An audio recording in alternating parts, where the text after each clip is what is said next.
sederhana, bikin kita tambah dekat sama Allah atau enggak. Nah gitu aja ya. Maka semoga Allah ridho dengan pertemuan ini. Insya Allah di sini sehat semua ya. Tidak hanya sehat fisiknya ini, insya Allah sehat juga imannya, betul? Ada yang datang ke sini dipaksa, Bu? Terpaksa tidak? Tidak. Berarti di luar sana ada yang masih beraktivitas, melakukan hal apapun yang mereka inginkan, tapi di sini tanpa dipaksa, mau duduk gerah, sempit-sempitan, ngaji, mengingat penciptanya. Maka bismillah, ini mudah-mudahan wajah-wajah orang yang akan ada Allah jadikan ada di surganya insya Allah. Mau ke surga? Siap ke surganya sekarang? Nang aja ya. Bismillah. Bu, jawab sama-sama ya. Bu, di luar sana ada yang lagi maksiat nggak? Di luar sana kira-kira ada yang tidak percaya bahwa Allah itu Tuhan, ada nggak? Tapi mereka tetap dapat rezeki ya. Dari siapa itu rezekinya? Masa yang udah bela-belain datang ke sini hanya untuk Tuhannya. Di luar pun tadi siang cukup panas, laki-laki pun kepanasan tanpa berhijab. Yang perempuan tetap berhijab dengan niatan sekedar pengen nurut sama Tuhannya. Terus dengan kita udah nurut, Allah tiba-tiba jadi jahat gitu ke kita. Apakah itu mungkin? Mustahil. Ya. Ketahuilah kalau dicari tahu siapa sih yang paling sayang dan paling baik sama kita, jawabannya adalah ya. Makanya salah satu istilah dosa di dalam Islam itu sering pakai istilah zalamtu nafsi, zolim kepada diri sendiri. Karena kita yang mengundang segala hal yang pahit-pahit itu biasanya kita ya. Silakan saksikan masalah yang kita renungi, kita hadapi, atau kalau misalkan bingung ngerasa nggak punya masalah, nonton film azab aja misalnya. Itu masalahnya biasanya diundang oleh perbuatan sendiri ya. Dan bukan tanda Allahnya benci, bukan. Tapi justru bisa jadi gara-gara itu dia lebih terampuni, dia lebih terjamin surganya ya. Maka lihat ya, sepahit apapun suatu kisah, sepahit apapun itu suatu film, akan kita tersenyum bahagia kalau akhirnya tetap bahagia, happy ending, betul? Kisah-kisah di dalam Al-Quran juga banyak yang pahit. Nggak ada salah apa-apa, tahu-tahu dibuang ke sumur sama saudaranya. Tapi gara-gara itu dia menjadi petinggi di Mesir, bahkan bisa menjadi jalan kebahagiaan, jalan selamat bagi saudara-saudara dan ayahnya. Ya. Ada yang sekedar lelah mendakwahi umatnya, ditinggalin sebentar, dicaplok ikan paus. Ya. Kita mungkin pernah dengan sengaja maksiat, tinggalin sholat, nyakitin hati orang tua, dicakar kucing juga enggak. Ya. Tapi ujung-ujungnya bahagia. Takut anaknya ingin dibunuh oleh rajanya, rajanya punya keputusan harus dibunuh semua anak laki-laki di sini. Minta petunjuk kepada Allah. Gimana ini ya Allah, anakku mau dibunuh. Petunjuk yang datang, buang ke sungai. Kalau mau dipikirin pakai akal, ya Allah yang benar aja, ya. Tapi gara-gara dibuang ke sungai, akhirnya bayi tersebut diangkat anak oleh Asiyah, istrinya Fir'aun. Dan bayi ini nggak mau disusuin oleh siapapun. Kakak perempuan bayi ini akhirnya ngasih usul. Saya tahu kira-kira siapa ibu yang kira-kira anak ini mau nyusu. Mana bawa ke sini? Dibawa ibunya dan mau. Ya iya, ibu kandungnya sendiri soalnya. Tapi gara-gara kejadian itu, hanya beliaulah satu-satunya ibu yang nyusuin anak kandungnya sendiri, digaji pakai duit negara. Ya. Kisahnya Nabi Musa alaihissalam. Nggak rugi. Demi Allah, kerugian yang paling besar itu satu, tambah jauh dari Allah. Ya. Kehilangan pasti akan terjadi. Ya. Tapi yuk kita lihat dulu ya. Kalau memang orang manusia itu berkata bahwa kehilangan itu menyakitkan, maka saya pengen survei dulu. Saya pernah tanyakan ini dulu cukup sering. Saya pengen tanya, siapa yang kesini naik motor angkat tangan. Kalau nanti nyampe parkiran motornya hilang, sedih nggak? Tenang, ini bukan doa ya. Tadi ada yang jawab amin nggak? Ya kali, motornya hilang amin, jangan ya. Pertanyaannya saya ganti. Kalau ternyata yang kehilangan motornya adalah seorang bapak-bapak namanya Pak Burhan, tinggalnya di Desa Sragen, RT 3 RW 5, pokoknya kalian nggak kenal lah, nggak usah dijelasin lagi ya. Motor si bapak yang tidak dikenal itu hilang, bahkan kalian juga nggak tahu kalau motor dia hilang. Sedih nggak? Hah? Enggak. Kenapa tidak sedih? Karena bukan punya saya, betul. Jadi ternyata lebih tepatnya kita itu sedih bukan ketika kehilangan, harus disempurnakan, yaitu kehilangan sesuatu yang kita akui sebagai milik kita. Ya. Padahal jelas kata Allahnya, alladzina idza asabathum musibah qalu inna lillahi wa inna ilaihi rajiun. Tahu artinya inna lillahi wa inna ilaihi rajiun? Sesungguhnya kami ini milik Allah dan akan kembali kepada Allah. Ini ayat yang menegaskan bahwa aslinya tuh kita nggak punya apa-apa. Jangankan mobil di luar, motor di luar, saldo di rekening, tabungan di brankas di rumah, yang nempel sama badan aja, tangan ini misal, ginjal misal, kalau kata yang punya harus pulang duluan, nggak bisa ngelak, nggak bisa menolak, pasti harus terima, ya. Dan tidak ada yang sia-sia asli, ya.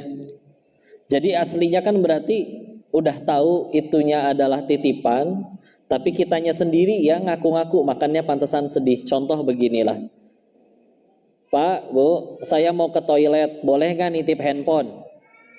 Boleh nitip? Boleh. Boleh nitip handphone, Zat? Boleh. Pulang dari toilet, saya pengen ambil handphone yang tadi dititip, boleh nggak saya ambil handphone saya? Boleh. Ngambek nggak kalau saya ambil handphone saya? Ya enggak, karena dari awal mindsetnya punya orang, cepat atau lambat pasti diambil, betul? Ya. Nah, kita kadang suka nggak bisa kayak gitu ke Allah. Ketika Allahnya nitipin, hamba nih ya, anak, jabatan, kekuasaan, harta, orang-orang tersayang, titipan nih, bukan buat kamu, tapi untuk mencari tahu kamu tambah baik atau tambah rusak. Ternyata tidak tambah baik. Naudzubillah, ada yang jadi sombong dengan hartanya, ada yang jadi zolim dengan kekuasaannya, diambil. Apakah karena Allahnya benci? Sama kayak anak kecil makan permen sampai sakit gigi. Ketika udah sakit gigi, dia masih minta permen. Ibu kasih nggak permen ke anak itu? Enggak. Si anak ngambek, dasar ibu pelit. Beli gelang emas aja bisa, ya. Masa permen doangan nggak dikasih? Tanya ke ibunya, ibu nggak ngasih permen ke anak ibu yang sakit gigi karena benci atau karena sayang?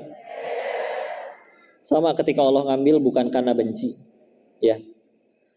Tapi si anak nggak ngerti karena terlampau mencintai titipannya dan mengaku-ngakui itu adalah miliknya, ya.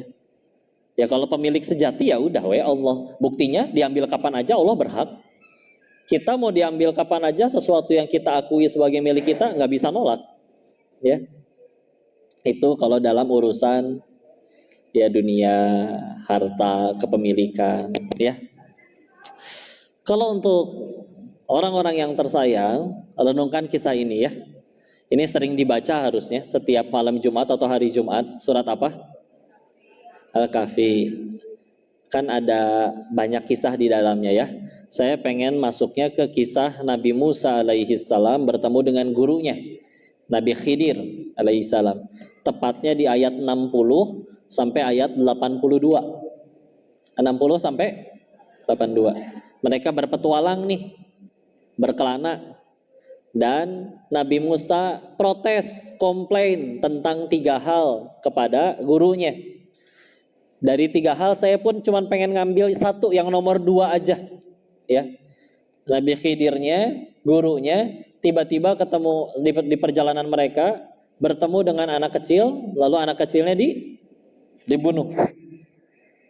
Ditanya dong oleh Nabi Musa, kenapa dibunuh? Anak kecil tanpa dosa ini, kau membunuh seseorang tanpa alasan yang pasti, tanpa alasan. Maka di akhir perjalanan kan baru dikasih tahu. Apa alasannya? Anak ini kehendak Tuhanmu, karena anak ini nanti akan murtad dan akan mengajak sekeluarganya meninggalkan Islam. Kita lihat 2 skenarionya ya. 1, anggaplah orang tersayang si ibu tersebut, anak tersebut, dia tumbuh besar jadi tokoh, jadi kaya, jadi luar biasa hebat, berprestasi, cemerlang hidupnya.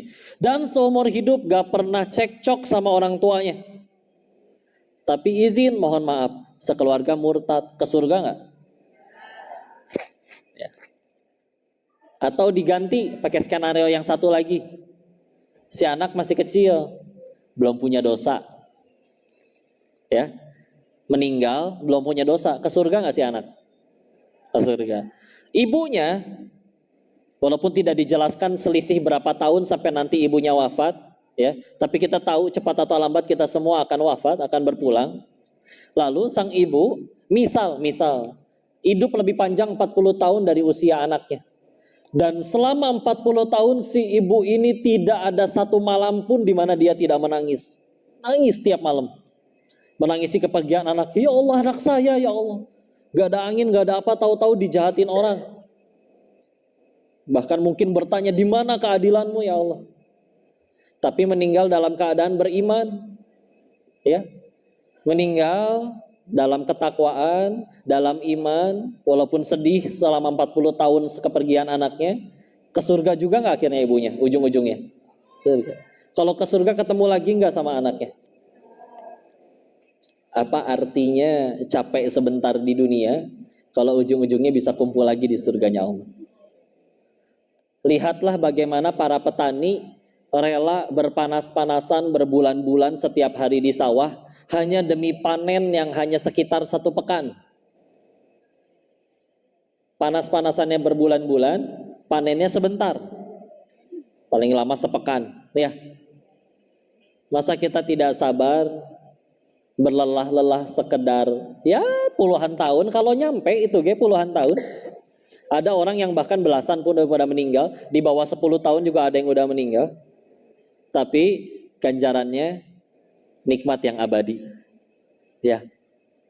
Jadi kadang masih ada kesalahpahaman ya, di mana manusia mengukur ketakwaan itu pakai kebahagiaan di dunia. Ya. Sampai kadang ada yang nanya, kok dulu sebelum aku mualaf, doaku dikabulin terus loh. Kenapa setelah Islam masalah tambah banyak, teman-teman ngejauhin, duit makin sedikit, masalah tambah banyak? Kenapa kayak begitu? Maka saya jawabnya kayak gini. Kita ibarat ngukur suhu air di gelas, tapi pakai penggaris. Buat ngukur suhu pakai apa? Termometer. Tapi kita ngukurnya pakai penggaris.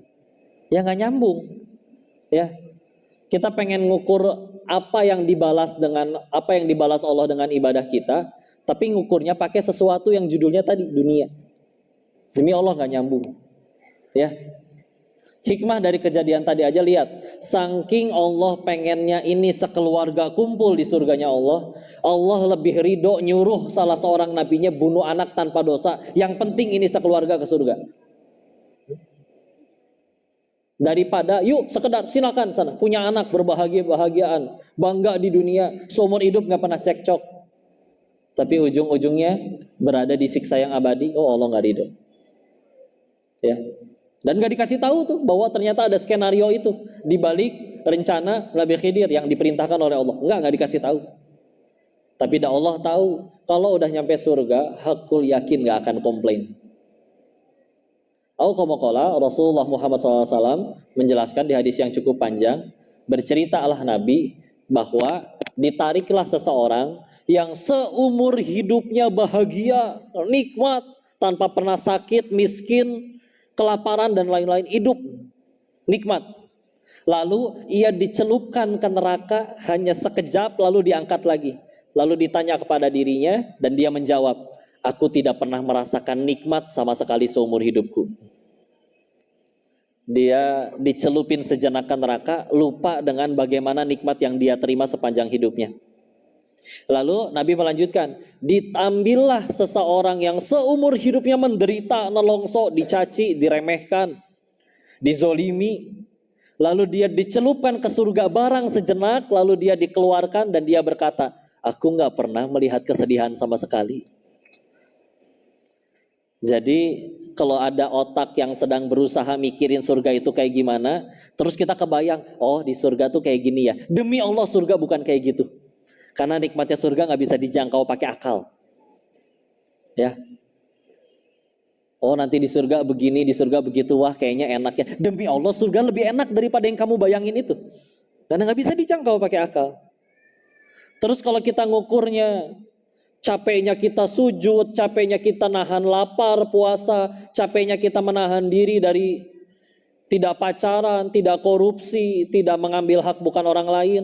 Terus kita ngukur itu semua pakai standar dunia. Terus ngapain Nabi waktu jalan sama para sahabat nemu bangke anak kambing cacat? Ulangi ya, udah jadi bangke ini.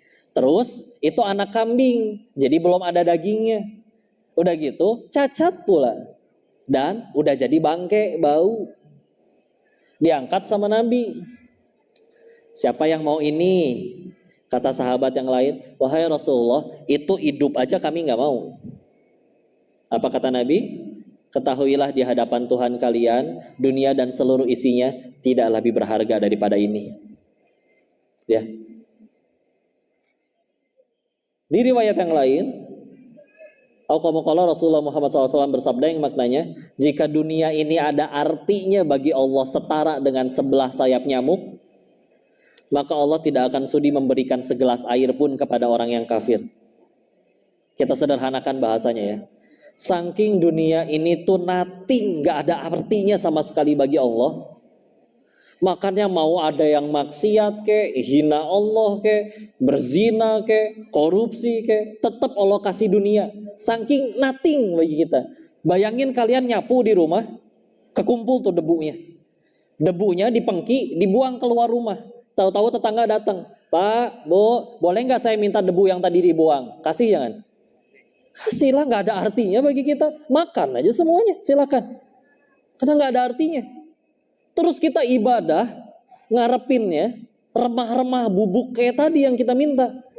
Sedangkan Allah udah nyiapin balasan yang jauh lebih tinggi daripada itu. Kan konyol. Ibarat lomba nih, hadiahnya 2. Yang satu pensil patah, yang satu rumah mewah. Terus kita ngotot, gak mau, saya pengennya pensil patah ini. Ih, kamu tuh disiapin villa tahu gak? Gak mau, pengen pensil patah ini. Ya mungkin gitu kali ekspresi para malaikat sama Allah ketika, ya Allah ini hamba udah disiapin ganjaran terbaik gara-gara dia qobliyah subuh, gara-gara dia baca Quran tiap hari, milih pensil patah. Masa gak nyambung ya? Jadi gak nyambung kalau kita ngukur capek-capeknya kita nahan sedih, nahan penderitaan, kehilangan orang yang dicintai, pakai ukuran dunia. Enggak, bukan itu. Jauh lebih nikmat demi Allah. Ya.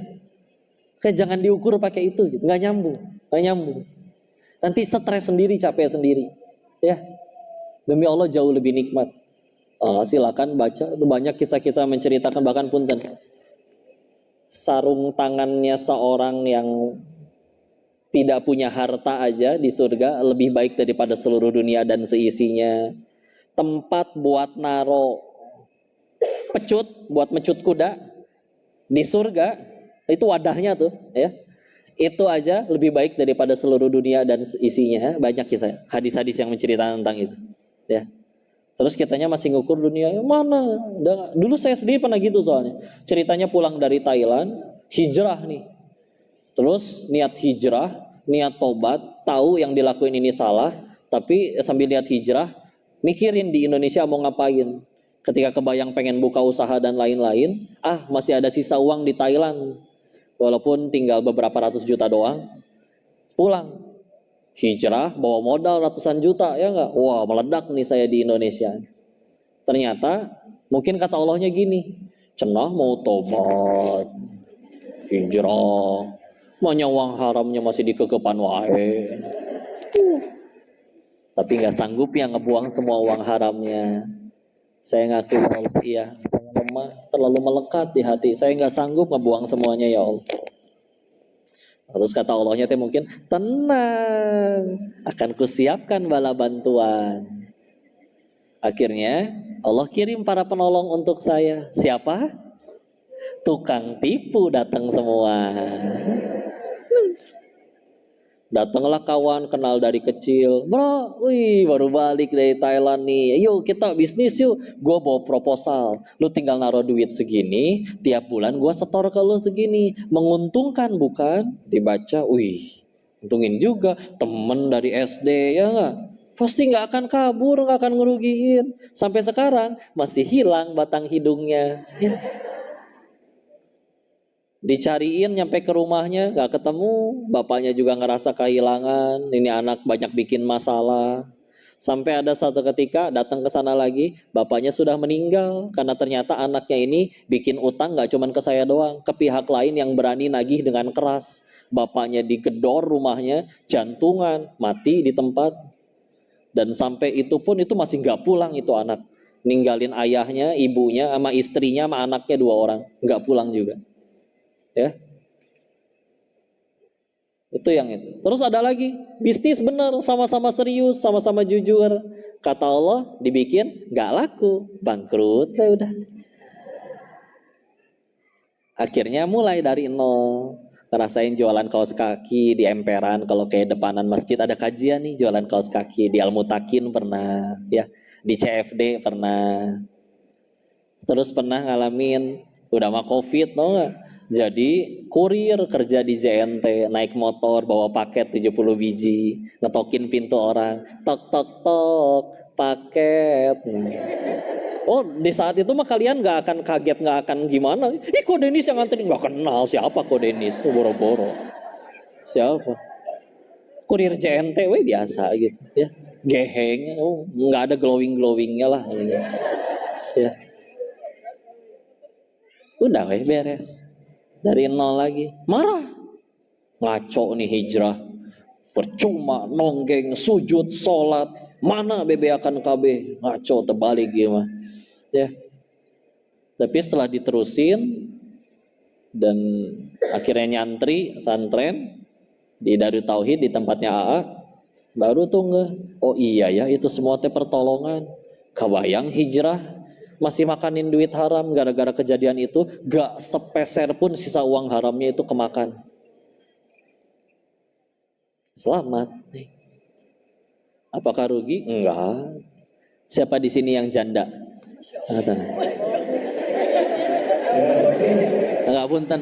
Ya, saya korsi. Yang ditinggal wafat sama suaminya. Entar dulu Bu ya, saya lurusin dulu. Saya nanya kayak gini tuh, jangan mikir macam-macam. Saya bukan niat nafkahin ibu, bukan. Ya. Bukan, saya pengen ngambil hikmah. Punten, sok siapa yang ada yang udah ditinggal suaminya wafat lebih dari 5 tahun? Oh ada di belakang. Saya tanya ya, ibu hirup keneh Bu? Saya lihat ibu masih hidup ya. Ibu makan Bu tiap hari Bu? Makan, ya. Ada tempat berteduh? Punya pilihan pakaian untuk menutup aurat? Kalau emang rezeki itu hanya dari suami kan harusnya celaka kita. Ya. Enggak, tapi enggak akan mati. Dilarang mati seseorang sebelum rezeki yang Allah sudah tentukan untuk kita dari waktu masih di alam rahim, itu kalau belum kita terima semua, kita dilarang mati demi Allah. Ya. Baca hadis Arba'in nomor 4 ya, dari Abdullah ibnu Mas'ud. Waktu diceritakan setelah 120 hari di dalam perut, lalu baru menjadi mudghah, segumpal daging, belum jadi janin kayak gimana. Lalu Allah tiupkan ruh, ya. Lalu salah satunya ditentukan rezekinya orang ini. Gak mungkin Allah ngelahirin seseorang tanpa ditentukan dulu rezekinya. Ingat kisah orang yang kecemplung ke sumur? Ada bapak-bapak kecebur sumur, minta tolong. Ada orang lewat turunin timba. Naiklah dia ke atas. Bawa susu, kasih aja, Pak, punten nih Pak, buat minum, biar tenang dulu ya. Beres minum susu, tenang, baru diajak ngobrol. Bapak kenapa bisa jatuh Pak? Si bapak akhirnya meragain cerita. Nggak tahu ya, saya tadi cuma berdiri di sini nih. Tahu-tahu si bapak jatuh lagi, kecemplung. Tapi yang kedua meninggal. Kata guru saya yang menyaksikan kejadian itu, lihat, orang itu masih punya rezeki 1 gelas susu lagi. Makanya udah nyampe tempat matinya pun kaci naik heula eta buka atas. Harus naik dulu, ya, baru boleh mati. Ibu dilarang mati sebelum rezeki dari Allah diterima semuanya. Beneran. Mau udah terkapar di ranjang, gak bisa apa-apa, gak bisa kerja, gak bisa ngomong, kata Allah masih ada rezekinya, masuk lewat infus bu. Gitu? Ada orang yang menyerah, pengen mati, udah tiduran di rel, keretanya juga lewat, masih gak mati bu. Karena keretanya lewatnya di rel yang sebelah, ya dia salah. Jangan bercanda ibu, ya, insya Allah. Tapi gitu, ya, gak bisa. Beneran, gak rugi. Semua kepahitan apapun tidak jadi kerugian. Baru jadi rugi kalau tambah jauh dari Allah. Perhatikan ya, ketika orang bertanya, kok nurut atuh sama Allah yuk biar supaya hidup kita enak. Kadang suka ada yang kayak gitu ya. Saya bilang kurang tepat. Jangan kaget setelah kamu nurut sama Allah, masalah hidupmu tambah banyak. Ya. Dan selagi hidup, selagi kita belum mati, mau takwa mau tidak takwa pasti punya masalah. Hakul yakin, gak mungkin enggak. Tapi bedanya nanti definisi bahagianya yang berubah, cara menyikapi masalahnya yang berubah. Dulu bagi kita bahagia itu satu, ketika keinginan dikabul. Pengen jodoh dapat jodoh, pengen kerja dapat kerja, pengen harta dapat harta, ya. Sekarang bahagianya berubah kalau udah Allah di hatinya. Bahagianya sesederhana, apa yang membuat aku tambah dekat sama Allah. Nah, gitu aja. Ya.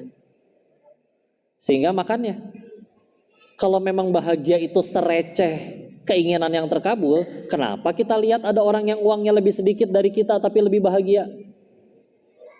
Kenapa kita ada orang yang uangnya lebih banyak dari kita tapi lebih menderita? Berarti kan bahagia bukan dari situ, betul? Saya bukan niat bercanda ya, tapi ini renungan, kita healing, nyari hikmah ya. Karena kalau kita bicara nyari ilmu mah demi Allah kita kalah sama Syekh Google, ya. Iya kan? Silakan nyari hadis apapun tafsir di Google ada beneran. Kita masukinnya bahasa Indonesia, dia cariin yang bahasa Indonesia. Kita masukinnya pakai bahasa Arab, dia cariin yang bahasa Arab. Pinter, lengkap datanya. Tapi bedanya dengan robot, manusia, ya bismillah, kita bisa ngomongin hikmah. Dan majelis ilmu punya keberkahan. Ngaji sama Syekh Google bisa jadi gak ada berkahnya. Belum iklannya banyak, ya gak? Yuk kita bicara bahagia dari mana. Kita ngomongin apa? Healing deh, healing. Ibu suka healing bu? Mau kemana bu? Indomaret? Terlalu dekat ya. Cappadocia mau? Cappadocia. Apa tuh?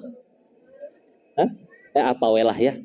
Tapi bayangin kita ke Cappadocia sendirian. Pelanga, plongo. Oh balon. Oh gunung teh gitunya, Masya Allah. Orang teh mesra, ya Allah. Sekalinya ada yang ngedatengin cowok Turki putih ganteng, wah udah deg-degan. Taunya minta tolong fotoin doang. Sedih ya Allah. Udah deg-degan. Bete nggak kalau sendirian? Bandingin kalau kita ngelakuin perjalanan dari rumah ke warung depan rumah 5 langkah. Tapi dengan orang yang kita sayang, Masya Allah. Meskipun nginjek tai kotok bu, Demi Allah tetap lebih indah dari film India. Betul? Di kanan tangan kiri menggandeng pasangan yang tercinta, di belakang ada orang tua, di belah kanan ada anak-anak yang kita cintai, kita sayangi. Kepleset juga diketawain, ya. Semuanya jadi indah kan kalau kayak gitu. Padahal ke warung depan rumah doang, nggak jauh-jauh. Atau gini deh, ke kebun binatang. Ibu punya anak atau cucu yang lagi lucu-lucunya, umur 2 tahun. Mau ke kebun binatang, semangat nggak? Semangat dong, jujur tapi. Semangatnya karena pengen lihat gajah emang? Enggak kan? Tapi karena kita ngebayangin ekspresi si anak yang lucu ini ketika ngelihat gajah, betul? Wah mama ternyata gajah begini. Iya saya udah tahu deh, ya, tapi ikut seneng gitu kan. Karena kalau emang benar-benar karena gajah, coba ibu ke kebun binatang sendirian. Oh gajah, ya. Oh jerapah panjang. Udah weh gitu garing. Jadi kita teh bahagia dari mana? Ya. Jadi adapun orang berusaha ayu pengen jadi kaya nih kok. Kami dulu berkesimpulan ya, sama-sama orang yang diuji duit meskipun haram ya. Kami bilang kayak gini, kalau ada orang pengen jadi kaya sampai rela ngehalalin segala cara, sikut sana sini, fitnah sana sini, alasannya cuma satu. Apa itu? Karena belum pernah kaya. Nah, itu aja. Beneran. Karena kita mah penasaran doang, beneran. Makanya ada istilah OKB tahu? Apa? Orang kaya blow on. Ya. Kok punya uang bisa beli makanan loh?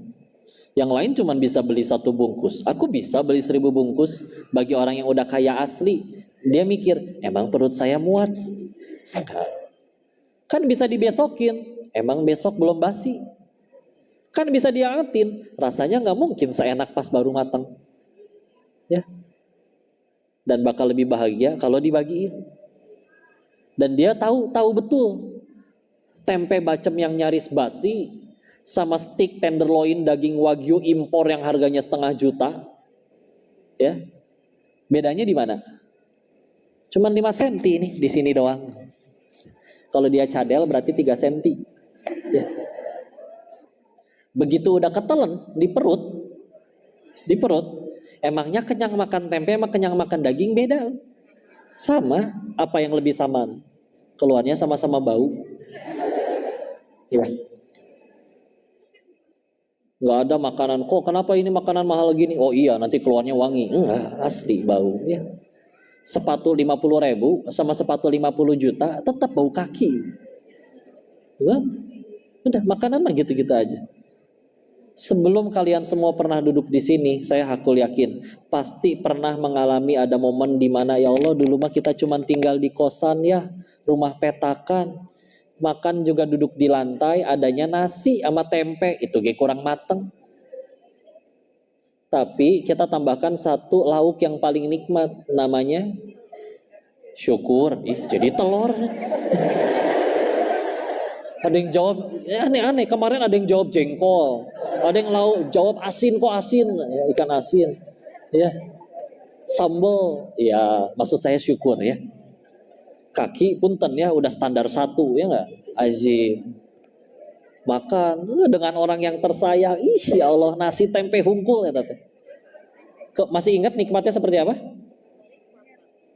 Suatu ketika dia diuji jadi orang kaya, punya segalanya, dia pengen tahu, mana saya pengen tahu nih restoran yang paling mahal sebogor kota teh mana sih? Dia masuk ke salah satu restoran, mana yang paling mahal? Datang makan, dagingan sakio 1 juta misalkan. Ya. Coba saya pengen tahu, begitu diicip, naon kirang asin, uyahan sorangan, tambahin bon cabai sendiri. Atau kalau pengen bumbuin sendiri mah apa bedanya sama masak di rumah? Sok ibu di rumah makan kangkung 2000-an sampai gumoh bu, nggak habis-habis.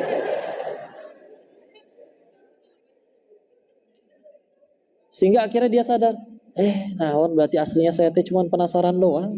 Gitu dunia mah nggak ada bedanya.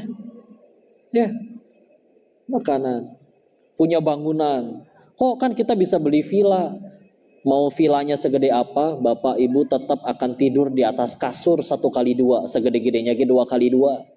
Gak mungkin ibu guling-guling ke setiap bagian rumahnya. Gitu. Kan jujur dah, yang setiap kali kita beli villa yang paling nikmatin siapa? Si mama sama si bibi berenang tiap hari seger di villa, ya. Hidup nyaman kayak di film India, lari-larian di taman. Mama, bibi, nanti malam mau tidur di lantai berapa sayang? Lega, tiap bulan digaji, tidak dihisap. Makanya kunci bahagia mah cuma satu, jaga villa. Bukan, maaf, salah fokus. Ya, akhirnya bandingin sama yang punyanya. Belum tentu datang setahun sekali. Kemarin teh sempat ada kesempatan rihlah ke Kepulauan Seribu. Diajak sama tour guide-nya mampir ke pulau. Nyampe pulau teh pulaunya kosong, cuman ada villa doang. Ada orang keluar dari tengah villa, namanya jurik cek saya teh. Taunya teh yang jaga villa. Ceritalah dia. Karena kita ngambil hikmah aja jadi nggak perlu sebut nama ya. Ini milik tokoh ya orang besar lah di Indonesia zaman dulu, udah wafat. Ini pulau pribadi, villanya juga. Saya tanya sebelum beliau meninggal, kapan Pak terakhir kali beliau ke sini? Adalah 30 tahunan mah nggak datang. 10 tahun Pak. Tapi tiap bulan Bapak digaji Pak. Oh iya, orangnya udah meninggal aja, anak-anaknya masih ngegaji saya. Wah enak sih Bapak ya. Yang punyanya belum tentu datang. Mau diaku nggak bisa, nanti ketahuan KPK ya enggak. Udah gitu gaji karyawan, maintenance kolam renang, ngisi token juga. Kebayang ibu punya villa ngisi token 20.000, dilepehin sama tokennya juga. Rest dari situ, dan yang paling repot dihisab. Sama aja kan dunia gitu-gitu aja. Ini biar kita sembuh dari kehilangan kehilangan apapun. Ini kita lagi bahas dunianya dulu ya. Beneran dah gitu-gitu aja asli. Ya. Sekarang misalkan ternyata tadi orang yang tersayang, ya. Dan kita tahu suka tidak suka, mau tidak mau, kita tuh lagi di jembatan. Ingat, saya pernah nyebut nasihatnya Ibnu Taimiyah. Beliau pernah bilang kayak gini, kalau orang gampang sedih, alasannya kata beliau karena dia membaguskan dunianya, tapi menghancurkan akhiratnya. Bayangin kita punya rumah di ujung jalan. Dan untuk ke rumah tersebut, kita harus naik jembatan. Ada nggak orang yang dengan sengaja memperindah jembatannya? Karpet empuk, pegangan dari emas, lampu sorot, tanaman hias, pengharum. Tapi rumahnya dibiarin bobrok. Pintu jebol, kaca pecah, atap bolong, tembok retak. Bukankah seindah-indahnya jembatan kita nggak mau tinggal di jembatan? Kenapa kita sedih? Tahu kita sedang membangun sesuatu yang pasti akan kita tinggalkan. Pantesan sedih, dibangun capek-capek bakal ditinggalin. Nah kita sedang berada di jembatan, nama jembatannya dunia. Ya. Suka tidak suka, mau tidak mau, ujung-ujungnya harus pulang. Ya. Tapi ya namanya jembatan menyampaikan kita ke dunia, ke akhirat, ya. Dan dunia itu bisa nyampein kita ke akhirat. Dengan hartanya tambah dekat ke surga, ada. Dengan ilmunya tambah dekat ke surga, ada. Kok saya ilmu nggak ada, misalkan. Udah gitu harta nggak ada, misalkan. Tapi saya pengen ke surga kok, gimana caranya? Kadang Allah kasih fasilitas. Apa misalkan? Ya sesuatu yang kita nggak suka. Tetangga mencaci, kehilangan orang yang disayangin, masalah datang bertubi-tubi. Apakah sia-sia? Enggak. Ya. Kenapa coba? Lihat kira orang yang udah soleh asli, dia nggak pernah marah, nggak pernah ngambek, nggak pernah kecewa. Apakah setelah jadi bertakwa jadi nggak bisa marah gitu? Bisa, masih bisa. Tapi marahnya satu, bukan ketika dirinya dicaci, tapi ketika Allah dan Rasulnya dihina, baru dia marah. Apakah orang yang sudah dekat dengan Allah dia nggak mungkin kecewa? Bisa kecewa, tapi bukan ketika keinginannya tidak dikabul, tapi ketika kenapa aku hari ini tidak setaat aku yang kemarin? Kemarin aku bisa tahajud, kenapa malam ini aku nggak bisa tahajud? Apa dosa saya ya Allah? Ampuni, izinkan saya bisa tahajud. Bisa nangis tuh orang mohon tahajud. Padahal seumur hidup nggak tahajud aja nggak dosa. Soleh nggak orang kayak gitu? Soleh, ya. Coba itu beda, ya. Terus dia jadi kehilangan alasan untuk marah, untuk kecewa dan segala macam. Apa karena hidupnya nggak ada masalah? Oh bukan, tetap ada masalah, ya. Tapi dia sadar yang paling penting dari apapun yang terjadi dalam hidupnya, yang penting jadi jalan tambah dekat sama Allah. Coba bayangin ya. Kadang kita pernah ngelihat mungkin ada orang yang kita kenal, ya Allah dia teh nyari duit dari gelap sampai gelap. Sebelum subuh udah berangkat, setelah Isya belum pulang kene. Kayak enggak banyak utang, iya, ada yang kayak gitu. Ada. Mati. Nggak jadi apa-apa, nggak jadi manfaat.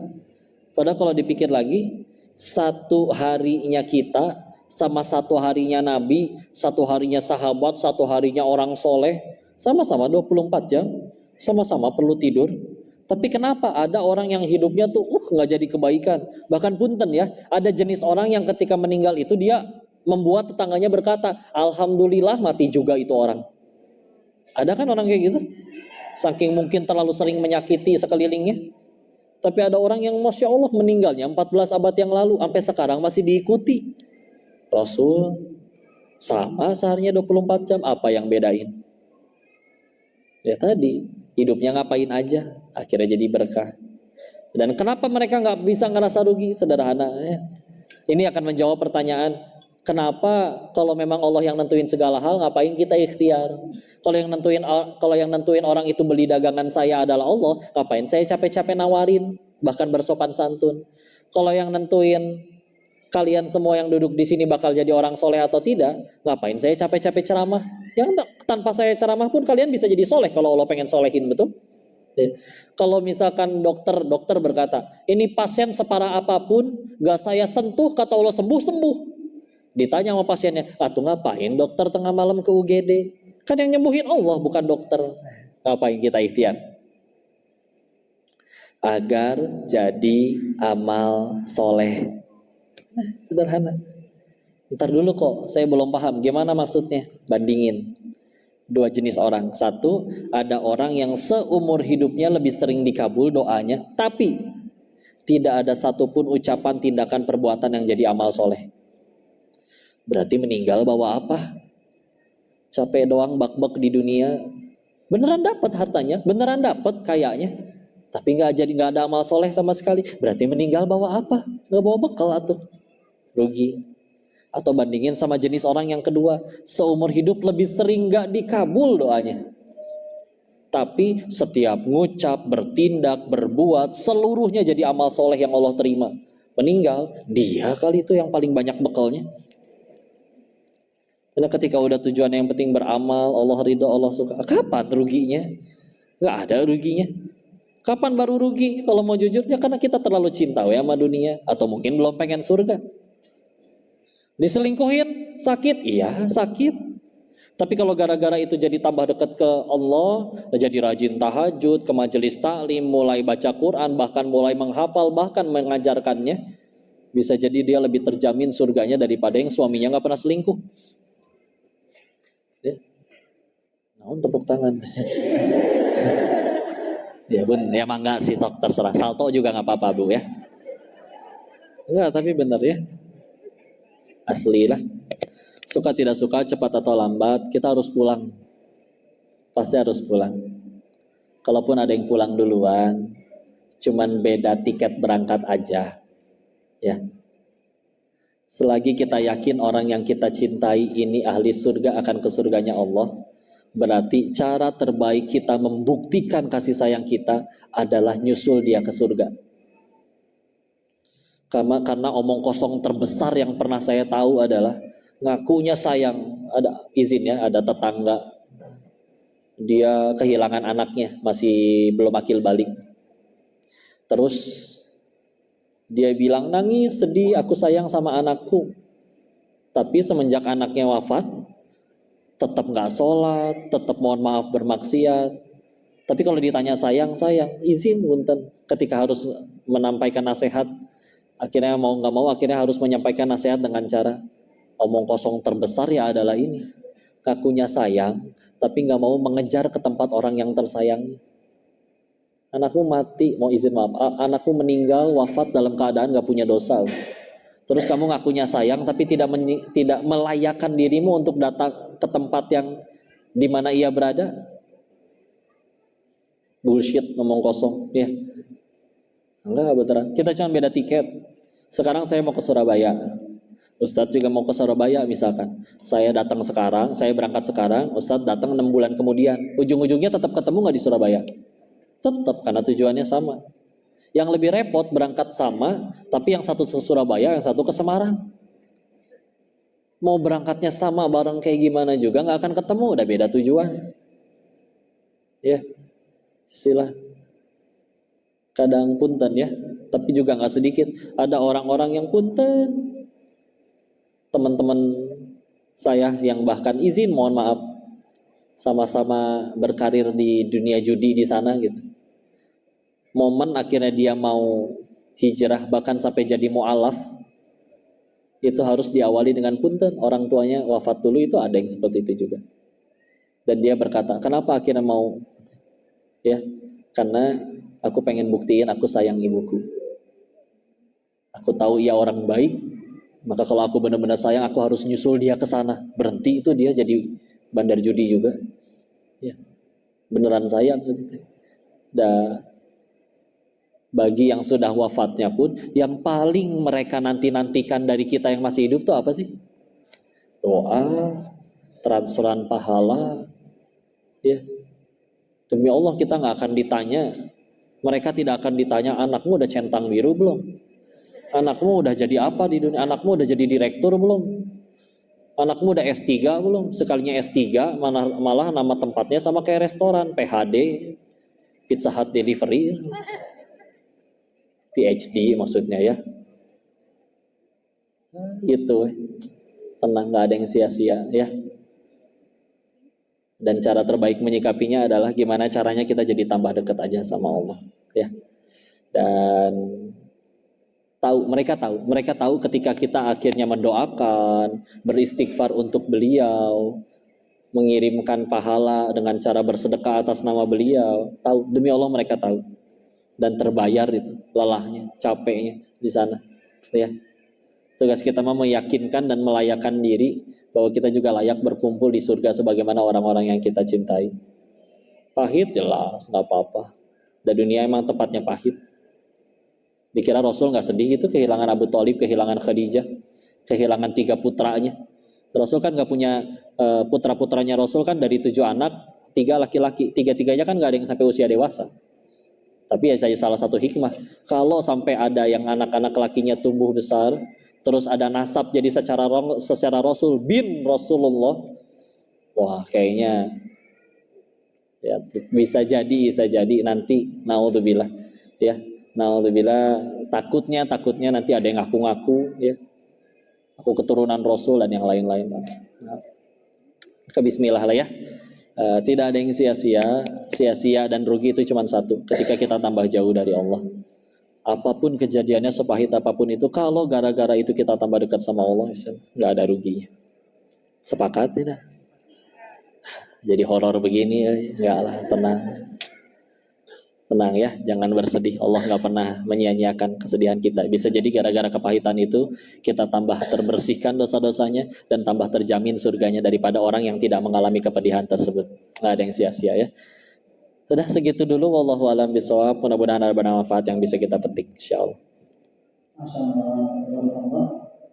Jazakallahu khairan wa barakallahu fiik. Salah satu sunnah Idul Adha ketika kita diberikan sesuatu, maka kita memberikan doa yang terbaik bagi orang yang berbuat baik pada kita. Gimana mudah? Jazakallahu khairan wa barakallahu fiik. Yuk sama-sama. 1, 2, 3. Jazakallahu khairan wa barakallahu fiik. Semoga jadi semuanya yang dengan bagusnya dengan keselamatan serta supaya Allah SWT. Begitu pun yang kita. Ya.